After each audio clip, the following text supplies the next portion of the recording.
Digital dementia is a term introduced by neuroscientist Manfred Spitzer. He adapted this term from South Korean researchers who first observed this phenomenon.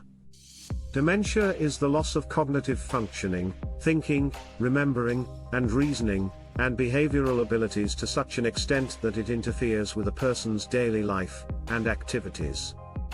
These functions include memory, language skills, visual perception, problem solving, self-management, and the ability to focus and pay attention. Usually, all those symptoms are observed in older people. But nowadays, they are more and more noticeable in teenagers and even small kids, which leads us to the term that explains addiction, digital dementia. He describes that when we overuse technology, we lose some of our cognitive abilities, much the same as people who have suffered a head injury, psychiatric illness, or a stroke. And people who rely too heavily on technology can suffer from a deterioration of brain function like short-term memory. He also proposes that short-term memory pathways will start to deteriorate from underuse if we overuse technology. Compared to the real world, there is more lying and cheating in the internet environment, and this, in turn, affects our own behavior, he said as he presented internet addiction as a warning sign for the future. Individuals now rely heavily on their devices to remember even the slightest bits of information, and forgetfulness and poor recall has increased drastically. Children today are often amazed to find out that their parents once memorized dozens of phone numbers and birthdays. This is no longer needed, in part due to gadgets storing data externally, thereby freeing capacity from our long-term memory. These are the symptoms of digital dementia in teenagers and adults. Slouched posture, developmental delays, short-term memory loss, social seclusion, anxiety, depression, anger, balance disorder.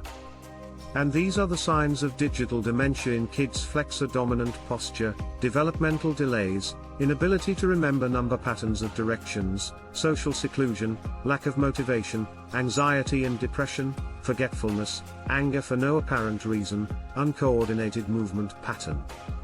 The good news is that digital dementia can be prevented and treated.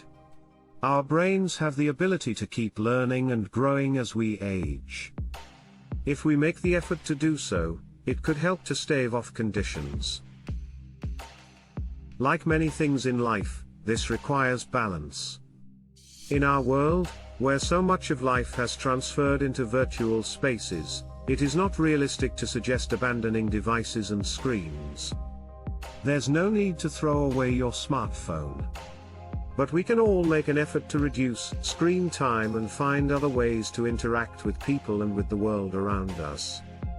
Here are a few tips to manage this transition. 1. Train your brain. Like other muscles of the body, if the brain isn't put to use, it will begin to atrophy. To avoid this, do something every day to train and keep it active.